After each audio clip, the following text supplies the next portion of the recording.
Over the past year, we have gotten our Mk7 GTI project car fast and consistent on track. It is just a remarkable track car and we've really enjoyed running it. One problem though, it's only fast and consistent for a couple laps before it heat soaks and pulls power in the straights. Last time we were in the shop, we spent almost a full day actually installing a bigger intercooler from 034 Motorsport. Wasn't the easiest job we've ever done, but we did do it with basic hand tools and a lift, of course, but you could do it on the ground pretty easily. Not that hard of a job, and everything fit nicely. It bolted right up. After that, we went back to the firm to see if it worked. So we put our V-Box Motorsport HD light into the car, and now I'm going to review the data and see if our bigger intercooler is actually helping us stay more consistent on track. So I'm looking at our data, and I've got it opened up here in V-Box's analysis suite called Circuit Tools. So over here on the left, you can see that we're comparing our second lap of the session against our seventh lap of the session.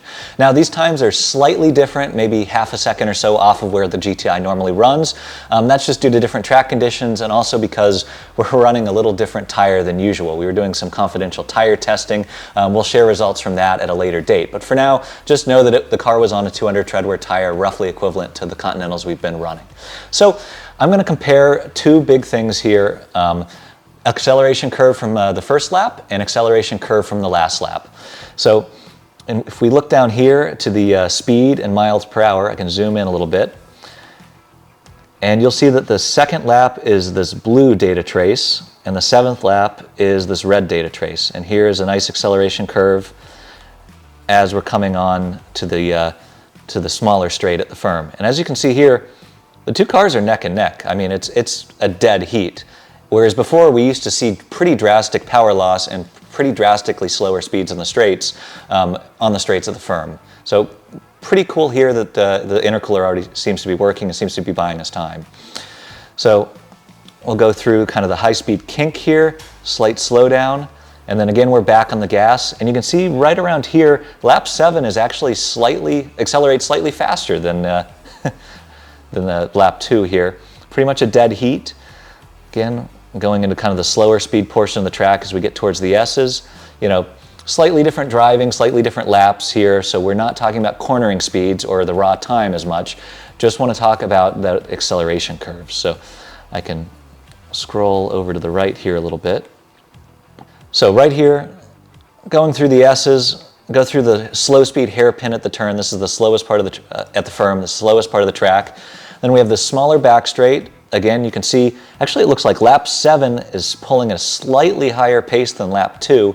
So again, that could be driving or tires or something, but the important thing to note is that the car is just not pulling power at all. It is just wickedly consistent. This is actually one of the highest consequence corners on the firm. This is the big sweeper before the front straight.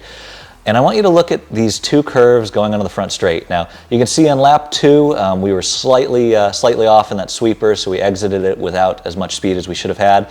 But because the two lines are at different points, you can see how similar the curves are. I mean, basically perfectly identical acceleration on this the second lap and the seventh lap. So just fantastic illustration of why this bigger intercooler from 034 Motorsport kind of fixed our car's Achilles heel. I mean, it no longer heat soaks. We can do as many laps as we want in a row without having issues.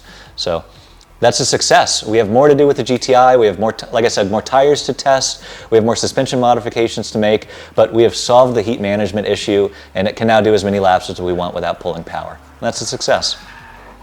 If you want to see what else we've done to the GTI, we've got a whole playlist linked below with every video on the car. And if you want to learn more, visit our website at grassrootsmotorsports.com. Until next time, we'll see you at the track. Support brands who support Grassroots Motorsports. Get your chemical solutions from CRC Industries. To learn more, visit crcindustries.com. Want to see more content like this? Make sure to hit that subscribe button and like this video. And for more information, visit us online at grassrootsmotorsports.com.